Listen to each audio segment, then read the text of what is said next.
नमस्कार, स्वागत है आप सभी का देवभूमि उत्तराखंड की खबरों में और मैं हूं आपके साथ ज्योति।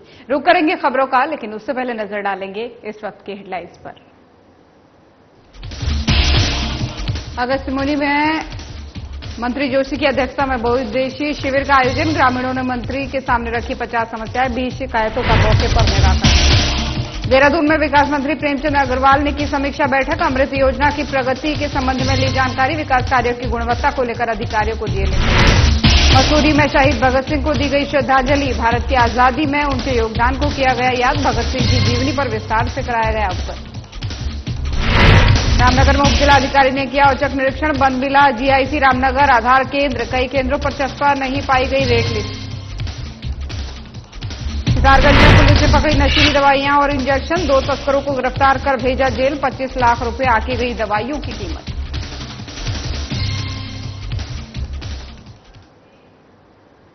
और चलिए शुरुआत करेंगे खबरों की। कृषि मंत्री गणेश जोशी की अध्यक्षता में विकासखंड अगस्त्यमुनि की ग्राम पंचायत कंडारा में जनता दरबार और बहुउद्देशीय शिविर का आयोजन किया गया। इस अवसर पर स्थानीय जनप्रतिनिधियों और ग्रामीणों ने मंत्री के समक्ष 50 समस्याओं को रखा, जिनमें से 20 शिकायतों का मौके पर ही निराकरण किया गया। शेष शिकायतों के निराकरण के लिए संबंधित अधिकारियों को निर्देश दिए गए।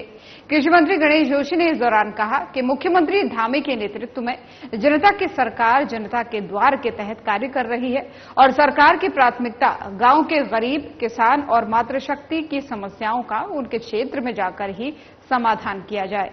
उन्होंने बताया कि इस क्षेत्र में अब तक लखपति दीदी योजना के तहत 70 बहनें लखपति दीदी बन चुकी है। इसके लिए उन्होंने स्थानीय अधिकारियों को शुभकामनाएं और बधाइयां दी और बताया कि जहां केंद्र सरकार द्वारा 3 करोड़ महिलाओं को लखपति दीदी बनाने का लक्ष्य निर्धारित किया गया है, वहीं राज्य सरकार द्वारा साल 2025 तक 1.5 लाख बहनों को लखपति दीदी बनाएंगे। अब तक राज्य में 92,000 बहनें जो है वो लखपति दीदी बन चुकी हैं। इससे साबित होता है कि हम निरंतर अपने लक्ष्य की ओर अग्रसर हो रहे हैं। एक बहुउद्देशीय शिविर यहाँ पर लगाया गया, जिसमें सभी विभागों के अधिकारी यहाँ पर मौजूद थे।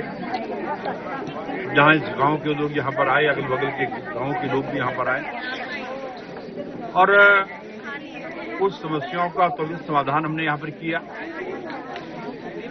जो अन्य समस्याएं हैं, अन्य विभागों से संबंधित हैं, उन मंत्रियों से बात करके, जो माननीय मुख्यमंत्री से संबंधित मुख्यमंत्री से बात करके हमारी पूरी कोशिश होगी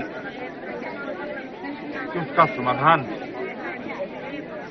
किया जाए, क्योंकि विश्वनाथ सिंह धामी की सरकार जनता की सरकार, जनता के द्वार, इस नारे को लेकर काम करती है। हमारी प्राथमिकता गांव, गरीब, किसान, मातृशक्ति है और मैं देख रहा हूं कि आज भारी संख्या में हमारी माताएं बहनें यहाँ पर हैं और सबसे ज्यादा समस्याएं उन्होंने बताई हैं और वास्तव में सबसे ज्यादा समस्या से जूझती भी हमारी बहनें माताएं। घर में अगर कोई भी परेशानी होती है, सबसे पहली मां परेशान होती है। इसलिए मातृशक्ति को मजबूत करने की आवश्यकता है और मुझे आज पता लगा, ये भाग मेरे पास है, इस क्षेत्र की 70 बहनें लखपति दीदी बन चुकी हैं।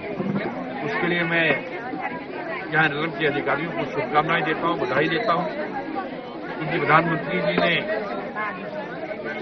जब इस बात से ही कहा था कि हम 3 करोड़ बहनों को लखपति दीदी बनाएंगे और हमारी सरकार ने कहा, धामी जी ने कहा कि हम 2025 तक 1.5 लाख बहनों को लखपति दीदी बनाएंगे और अभी तक 93,000 बहनें लखपति दीदी बन चुकी हैं, जिसका काम हो रहा है। तो मंत्री गणेश जोशी को सुन रहे थे आप। चलिए रुक करते हैं अगली खबर का।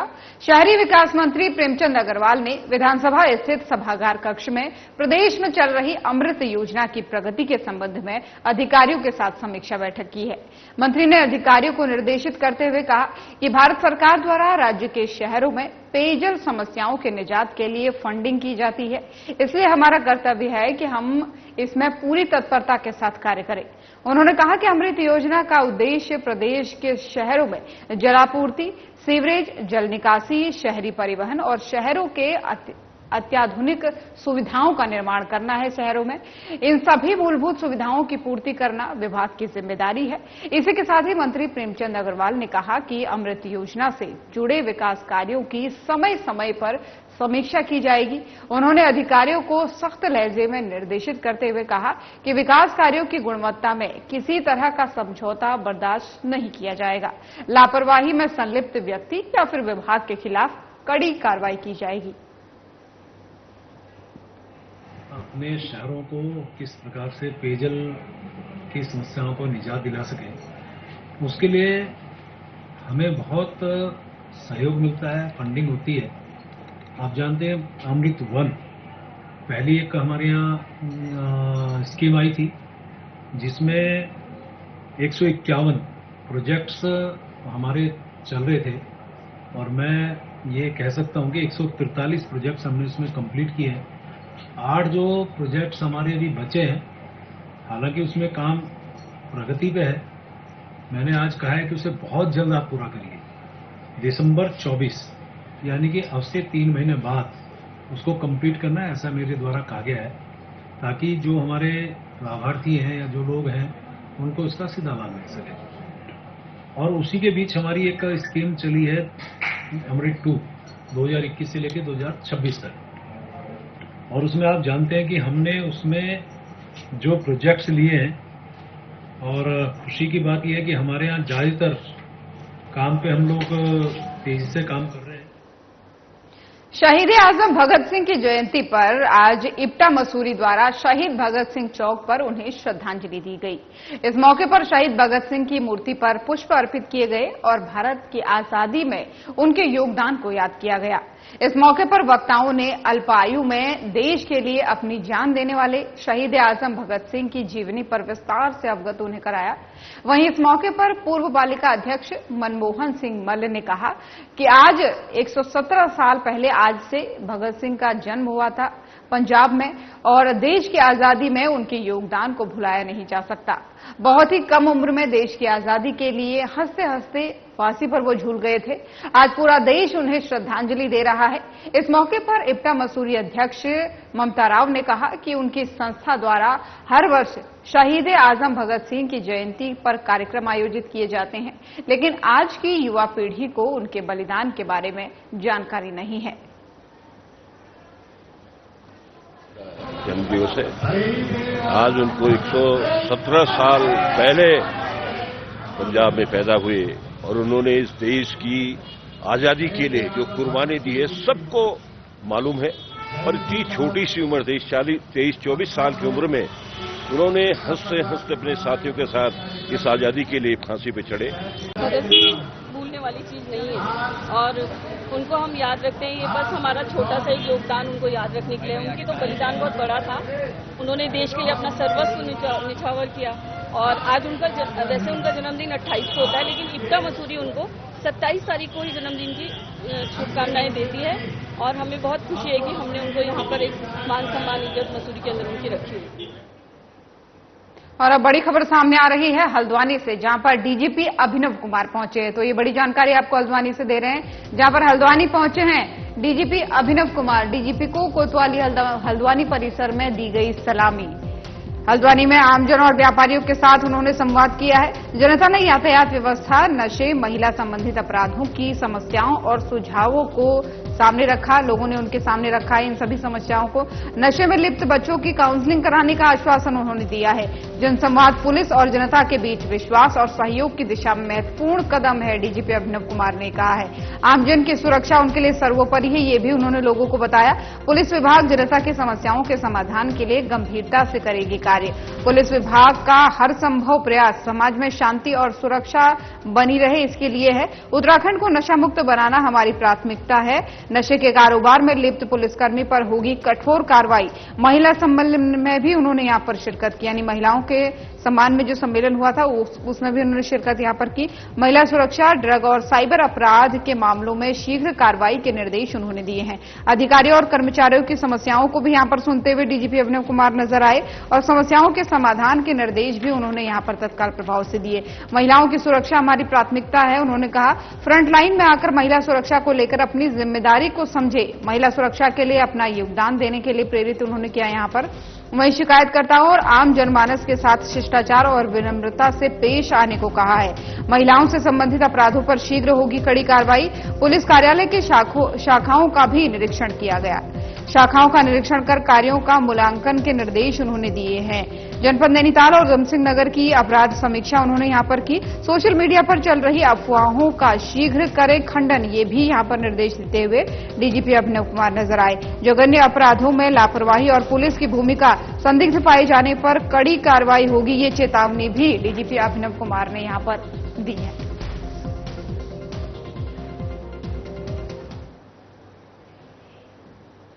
और उधर जिलाधिकारी के दिशा निर्देशों के अनुसार उप जिलाधिकारी राहुल शाह और तहसीलदार कुलदीप पांडे ने तहसील में जो है तहसील आधार केंद्र, जीआईसी रामनगर आधार केंद्र और आस्थाना मॉल आधार केंद्र और एसबीआई ब्रांच आधार केंद्र का औचक निरीक्षण किया।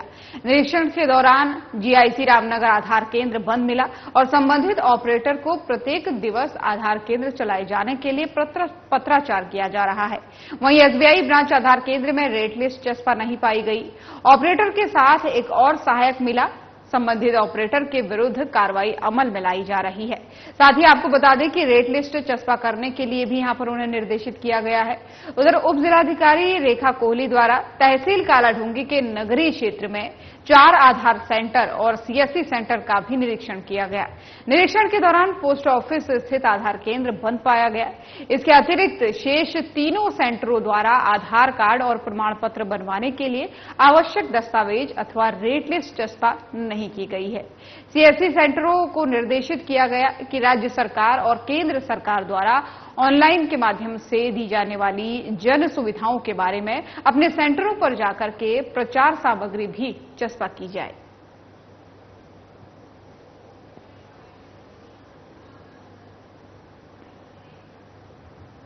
अब खबर काशीपुर से है, जहां पर पिछले लगभग 1 महीने से कई स्थानों पर गुलदार का आतंक देखने को मिल रहा है, जिससे लोगों में दहशत का माहौल बना हुआ है। आपको बता दें कि पिछले 1 महीने से काशीपुर के ऐतिहासिक द्रोणा सागर, नौगजा कब्रिस्तान और आईआईएम, ढेला नदी, सूत मिल जसपुर और अन्य कई स्थानों पर गुलदार की चहलकदमी देखी गई है। वहीं बीती रात एक टाइल्स फैक्ट्री में 9 फीट की दीवार फांद करके गुलदार फैक्ट्री के अंदर प्रवेश कर गया। फैक्ट्री स्वामी मोहम्मद जकी ने मामले में बताया कि गुलदार फैक्ट्री के अंदर करीब 1.5 घंटे तक चहलकदमी करता रहा और लेबर के उठ जाने से गुलदार दीवार फांदकर बस्ती की ओर चला गया। इस दौरान कोई जनहानि नहीं हुई है। वन क्षेत्र के अधिकारी देवेंद्र सिंह रजवार ने इस पूरे मामले में बताया कि मामला उनके संज्ञान में है। वन विभाग की टीम जगह जगह जो है कम्बलिंग कर रही है और क्षेत्र में गुलदार को पकड़ने के लिए 4 पिंजरे भी लगाए गए हैं। साथ ही आवश्यकता पड़ने पर पिंजरे भी और पिंजरे भी लगाए जाएंगे। उन्होंने जनता से अपील की है कि आसपास खड़ी झाड़ियों को साफ करें, अधिक लाइट का उपयोग करें और अपने पालतू जानवर बाहर न छोड़ें। गया था, मेरी फैक्ट्री में लगभग 14 से 15 लोग काम करते हैं, जो कि मौके पर यहाँ रात को सोते भी हैं। पूरा दिन काम करते हैं और लेबर रात को सोती है। रात को 3 बजे से लेबर उठकर, मेरा यही कहना है कि वन विभाग से जितने भी यहाँ का आसपास के लोग हैं, उन सबको जनहित को देखते हुए सबसे पहले इसका एक पिंजरा लगाकर और इसको जल्द से जल्द पकड़ने की और अब एक और बड़ी खबर सामने आ रही है। डीजीपी अभिनव कुमार से ही जुड़ी हुई खबर है, जहां पर विश्व प्रसिद्ध कैची धाम पहुंचे हैं डीजीपी अभिनव कुमार। तो ये बड़ी जानकारी आपको दिखा रहे हैं तस्वीरों के साथ, जहां पर विश्व प्रसिद्ध मंदिर कैची धाम पहुंचे डीजीपी अभिनव कुमार। बाबा नीम करौली का आशीर्वाद उन्होंने लिया। देश और प्रदेश की सुख समृद्धि और खुशहाली की कामना करते हुए यहां पर वो नजर आए। कैची धाम मंदिर के प्रबंधक दीपक शाह और मेंबर ट्रस्ट श्लेष शाह ने की शिष्टाचार उनसे भेंट, और वही मंदिर के प्रबंधक ने डीजीपी अभिनव कुमार को बाबा नीम करौली की फोटो भी यहां पर भेंट की है। मंदिर समिति के अन्य सदस्य भी यहां पर मौजूद रहे। तो ये बड़ी जानकारी आपको कैची धाम से दे रहे हैं, जहां पर डीजीपी अभिनव कुमार पहुंचे हैं। बाबा नीम करौली के दर्शन उन्होंने किए और आशीर्वाद प्राप्त भी करते हुए यहां पर वो नजर आए।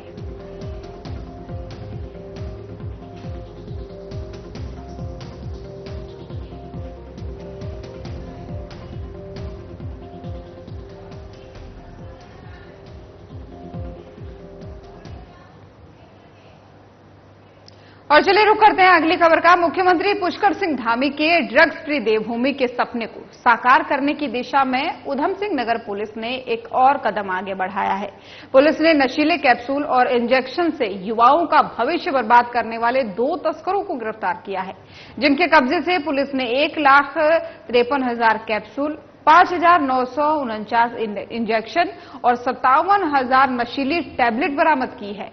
आपको बता दें कि आरोपियों से पूछताछ करने के बाद से पुलिस ने मुकदमा दर्ज फिलहाल कर दिया है और न्यायालय में भी उन्हें पेश किया गया, जहां कोर्ट के आदेश पर पुलिस ने आरोपियों को जेल पहुंचा दिया।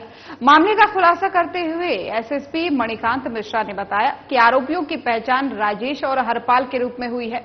आरोपी जो है नशीले कैप्सूल का धंधा कब से कर रहे हैं, इसकी जानकारी की जा रही है। बरामद नशीली दवाइयों की कीमत करीब 25 लाख रुपए बताई जा रही है।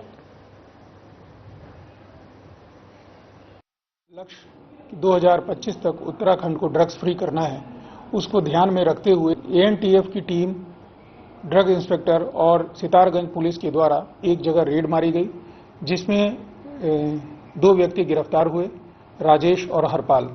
उनके पास से बड़ी मात्रा में नशीली दवाइयां बरामद हुई, जिसकी कीमत लगभग 25 लाख से ज्यादा है।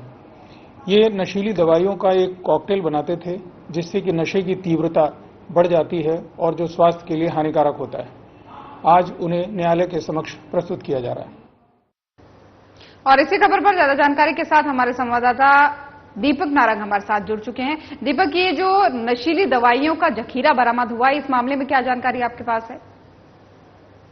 उत्तराखंड पुलिस लगातार जो है राज्य को जो है ड्रग्स फ्री बनाने के दिशा में लगातार काम कर रही है और जगह जगह पुलिस ने अपना नेटवर्क जो मुखबिरों का होता है उसको जो है बिल्कुल एक्टिव किया हुआ है कि क्षेत्र में कहीं पे भी अगर किसी भी प्रकार से, चाहे वो शराब हो, चाहे वो सूखा नशा हो, उसकी अगर कहीं पे भी जानकारी मिलती है तो तत्काल से जल्द जो है वो पुलिस को मिले और पुलिस उस पर प्रभावी कार्रवाई कर सके।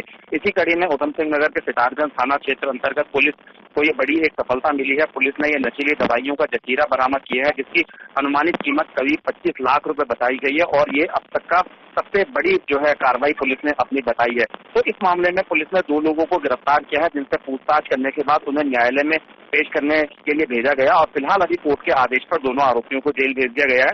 अभी तक जानकारी में सिर्फ यही पता चला है कि आसपास के जितने भी कॉलेज थे, युवा वर्ग थे या जो मजदूरी करते थे, जिसकी जैसी डिमांड होती थी उनको उस हिसाब से या नशीली दवाइयां, इंजेक्शन और जो टैबलेट थी वो उन्हें उपलब्ध कराते थे और उससे ये बहुत अच्छा मोटा मुनाफा कमाने का काम करते थे। लेकिन इसमें बड़ी बात यह है कि ये इतना बड़ा जखीरा खरीद कर कहाँ से लाते थे, इनको कैसे इतनी जो दवाइयां हैं जो डॉक्टर के लिखे बगैर नहीं मिलती है वो उनको कैसे मिल जाती थी, इसमें अब जांच का विषय बना हुआ है कि आखिरकार किस धंधे में और कौन कौन लोग संलिप्त हो सकते हैं और कौन कौन अब पुलिस की रडार पर आएंगे। तो पुलिस ने इस मामले में अपनी जांच शुरू करी है और जांच के बाद इसमें जिन लोगों के नाम शामिल हो सकते हैं या जो इसके अंदर मेडिकल स्टोर संचालक हो या अन्य कोई मेडिकल स्टाफ शामिल हो तो उनकी भी इसमें जांच होगी। जांच में अगर वो नाम सामने आते हैं तो उनके खिलाफ भी कार्रवाई करने का दावा पुलिस ने किया है। अब देखना यह होगा कि पुलिस की यह कार्रवाई कब तक इसमें होती है और कब तक इसमें और जो है जांच में नाम सामने आते हैं और उनके खिलाफ बड़ी कार्रवाई होगी। फिलहाल अभी यही कहा जा सकता है कि युवाओं को नशे की लत से बर्बाद करने वाले जो 2 सौदागर हैं उनको गिरफ्तार कर लिया गया है और अभी वो पूछताछ नहीं की जाएगी तब तक ये पता नहीं चल पाएगा कि ये जो गिरोह है ये कितना बड़ा फैला हुआ है और कौन कौन लोग इसमें शामिल है। फिलहाल बहुत धन्यवाद आपका तमाम सारी जानकारियों के लिए। तो चलिए रुक करेंगे अगली खबर का और बड़ी खबर ये सामने आ रही है हल्द्वानी से, जहां पर डीजीपी अभिनव कुमार पहुंचे। तो ये बड़ी जानकारी आपको दे दें, डीजीपी अभिनव कुमार पहुंचे हल्द्वानी। डीजीपी को कोतवाली हल्द्वानी परिसर में सलामी दी गई है, तस्वीरें भी आपको दिखा रहे हैं। हल्द्वानी में आमजन और व्यापारियों के साथ उन्होंने संवाद किया। जनता ने यातायात व्यवस्था, महिला, नशे संबंधित अपराधों की जो समस्याएं हैं उनके सुझावों को यहां पर रखा है और नशे में लिप्त बच्चों की काउंसलिंग कराने का आश्वासन यहां पर डीजीपी अभिनव कुमार देते हुए नजर आए। जनसंवाद पुलिस और जनता के बीच विश्वास, सहयोग की दिशा में महत्वपूर्ण कदम, ये डीजीपी अभिनव कुमार का कहना है। आमजन की सुरक्षा सर्वोपरि है। पुलिस विभाग जनता की समस्याओं के समाधान के लिए गंभीरता से करेगा कार्य। पुलिस विभाग का हर संभव प्रयास समाज में शांति और सुरक्षा बनी रहे, ये कहना है डीजीपी अभिनव कुमार का। उत्तराखंड को नशा मुक्त बनाना हमारी प्राथमिकता है। नशे के कारोबार में लिप्त पुलिसकर्मियों पर होगी कठोर कार्रवाई। महिला सम्मेलन में भी शिरकत उन्होंने की है। वहीं महिला सुरक्षा, ड्रग्स और साइबर अपराध के मामले में शीघ्र कार्रवाई करने के निर्देश देते हुए डीजीपी यहां पर नजर आए। अधिकारियों और कर्मचारियों की समस्याओं को उन्होंने यहां पर सुना। समस्याओं के समाधान के भी साथ ही निर्देश देते हुए भी वो नजर आए। महिलाओं की सुरक्षा हमारी प्राथमिकता है, ये कहा है डीजीपी ने। फ्रंटलाइन में आकर महिला सुरक्षा को अपनी जिम्मेदारी समझे। महिला सुरक्षा के लिए अपना योगदान देने के लिए उन्होंने प्रेरित किया। शिकायतकर्ताओं और आम जनमानस के साथ शिष्टाचार और विनम्रता से पेश आने को अधिकारियों को कहा है डीजीपी ने। महिलाओं से संबंधित अपराधों पर शीघ्र होगी कड़ी कार्रवाई। पुलिस कार्यालय के शाखाओं का भी निरीक्षण उन्होंने किया। शाखाओं का निरीक्षण कर कार्यों का मूल्यांकन करने के निर्देश यहां पर दिए। जनपद नैनीताल और उधम सिंह नगर की अपराध समीक्षा उन्होंने की। सोशल मीडिया पर चल रही अफवाहों का शीघ्र करे खंडन, ये आदेश देते हुए नजर आए। जघन्य अपराधों में लापरवाही और पुलिस की भूमिका संदिग्ध पाए जाने पर भी कड़ी कार्रवाई होगी, ये चेतावनी डीजीपी अभिनव कुमार ने दी है। ये रहता है कि जब गंभीर अपराध है उसमें पुलिस तुरंत कार्रवाई करे। जो बड़े बदमाश हैं, इनामी बदमाश हैं, फरार अपराधी हैं, उनके खिलाफ पुलिस जल्द से जल्द कार्रवाई करे। इन सारे बिंदुओं पे जनपदवार चर्चा होगी और हमारी कोशिश रहेगी कि इन मीटिंग्स के फलस्वरूप जो हमारे इंस्ट्रक्शंस हैं, जो एक्सपेक्टेशंस हैं, उसके हिसाब से सभी डिस्ट्रिक्ट्स में कार्रवाई होगी और अगले 1 महीने में उसको आपके सुधार दिखेंगे। सर लास्ट स्पष्ट और सख्त रवैया है। जब भी कोई लेडी हमारे पास किसी अपराध की सूचना लेके आएगी, थाना को साफ इंस्ट्रक्शन है, उसमें तुरंत मुकदमा दर्ज किया जाए और तुरंत उसमें जो भी अभियुक्त है उनको बुला के उनको पूछताछ की जाए और अगर अपराध सिद्ध होता है तो उनको गिरफ्तार करके जेल। और क्राइम करने के बाद कोर्ट से जमानत लेकर फरार हुए 3 आरोपियों को पुलिस ने नोएडा उत्तर प्रदेश से गिरफ्तार किया है। आरोपियों को पुलिस ने कोर्ट के आदेश पर फिर से जेल पहुंचा दिया है। थाना प्रभारी विनोद कुमार ने बताया मामले में कि पुलिस कप्तान आयुष अग्रवाल के निर्देश पर कोर्ट से जमानत लेकर के फरार चल रहे आरोपियों की गिरफ्तारी के निर्देश मिले हुए हैं। इसी कड़ी में क्षेत्र से फरार चल रहे 3 आरोपियों को पुलिस ने नोएडा उत्तर प्रदेश से गिरफ्तार करने में सफलता हासिल की है, जिनकी पहचान नारायण दास, संतोष और अविनाश पायल के रूप में हुई है।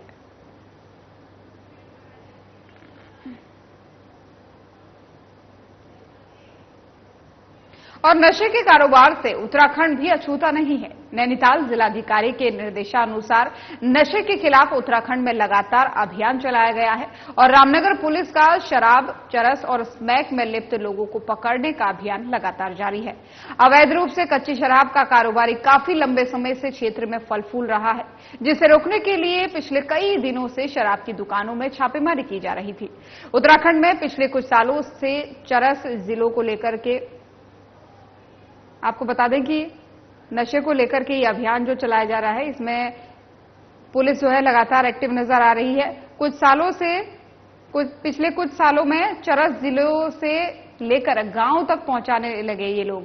पिथौरागढ़, चंपावत, बागेश्वर और अल्मोड़ा में चरस का कारोबार अपने पैर पसार रहा है लगातार। तो नैनीताल जिले के रामनगर, कालाढूंगी और हल्द्वानी जैसे इलाकों में भी चरस और स्मैक से बच्चे और युवा इसकी गिरफ्त में आ गए हैं, जो उन्हें चोरी और बड़े अपराधों की ओर भी धकेल रहा है। एक व्यक्ति को 20 नशे के साथ गिरफ्तार कर जेल भेजा गया है। अभी तक कुल हमारे द्वारा नशे के एनडीपीएस में 10 अभियोग पंजीकृत किए जा चुके हैं, जिनमें 12 अभियुक्तों को जेल भेजा चुका है और आबकारी अधिनियम में हमारे द्वारा 60 मुकदमे पंजीकृत किए हैं और इसमें भारी मात्रा में हमारे द्वारा कच्ची शराब और अंग्रेजी शराब को बरामद किया गया है और हमारे द्वारा लगातार नशे के विरुद्ध प्रिवेंशन कार्रवाई की जा रही है। देखिए, नशे में तो हर तरह की शिकायतें मिलती हैं, जैसी हमें शिकायत मिलती है उसी के अनुसार हमारे द्वारा मुकदमे तंत्र मामलों पर उसमें हमारे द्वारा प्रिवेंशन कार्रवाई की जाती है। और कुछ देहात क्षेत्र में है तो अलग अलग तरह का लोग नशा कर रहे हैं, कुछ लेबर क्लास है, कुछ जो शाम को इस तरह से मिलते हैं, तो उनके विरुद्ध हमारे द्वारा समय समय पर अभियान चलाकर मतलब कड़ी कार्रवाई की जा रही है। तो ये खबर आपको रामनगर से बता रहे हैं, जहां पर पुलिस का पिछले काफी दिनों से लगातार नशे के खिलाफ अभियान जारी है। दरअसल जहां एक ओर सरकार लगातार प्रयास कर रही है कि ड्रग फ्री देवभूमि बने, तो दूसरी तरफ कई सारे अपराधी ऐसे हैं जो अभी भी गांव में फल फूल रहे हैं। इस बीच चरस और स्मैक के कई मामले सामने आए, जिसमें शामिल आरोपियों को लगातार पुलिस पकड़ने में लगी हुई थी। लगातार छापेमारी के अभियान जो है पुलिस द्वारा चलाए जा रहे थे। तो इस बीच आपको बता दें कि ये जो खबर थी ये कालाढूंगी से आई थी। कालाढूंगी, रामनगर समेत कई इलाकों में जो है कई सारे लोग ऐसे थे जो नशे के कारोबार में लिप्त थे। अब ऐसे में नैनीताल के जो जिलाधिकारी है उनके दिशा निर्देशों के अनुसार नशे के खिलाफ जो है आपको बता दें कि उत्तराखंड में लगातार ये अभियान चलाया गया है, जिसके तहत इन आरोपियों को पकड़ा जा रहा था। रामनगर पुलिस का शराब, चरस और स्मैक में लिप्त लोगों को पकड़ने का ये अभियान है। अवैध रूप से आपको ये बता दें कि कच्ची शराब का कारोबार काफी लंबे समय से इस इलाके में चल रहा है, जिसे रोकने के लिए लगातार पिछले कई दिनों से शराब की दुकानों में छापेमारी यहां की पुलिस कर रही है। और उत्तराखंड में पिछले कुछ सालों से आपको बता दें कि चरस भी कई जिलों से लेकर के गांवों तक पहुंचाई जा रही है। और पिथौरागढ़, चंपावत, बागेश्वर और अल्मोड़ा में चरस का ये कारोबार अपने पैर लगातार पसार रहा है। तो उधर नैनीताल जिले के रामनगर और कालाढूंगी में भी हल्द्वानी जैसे इलाकों में चरस और स्मैक से बच्चों और युवा जो है इसकी गिरफ्त में आ रहे हैं।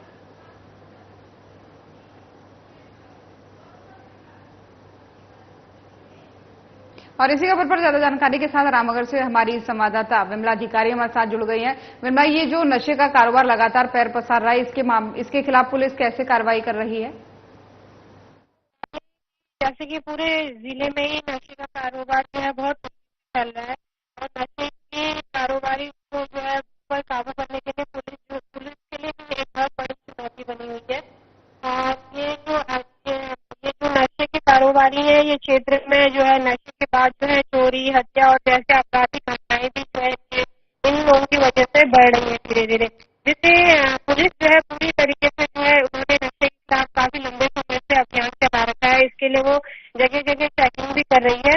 रामनगर पुलिस ने हाल फिलहाल में एक नशे के इंजेक्शन के साथ में अभियान चला करके ऐसे आरोपियों के खिलाफ जो है सख्त नजर आ रही है। फिलहाल बहुत धन्यवाद आपका तमाम सारी जानकारी के लिए। तो देवभूमि उत्तराखंड की खबरें देख रहे थे आप। बुलेटिन में फिलहाल इतना ही। खबरें लगातार जारी हैं। नमस्कार।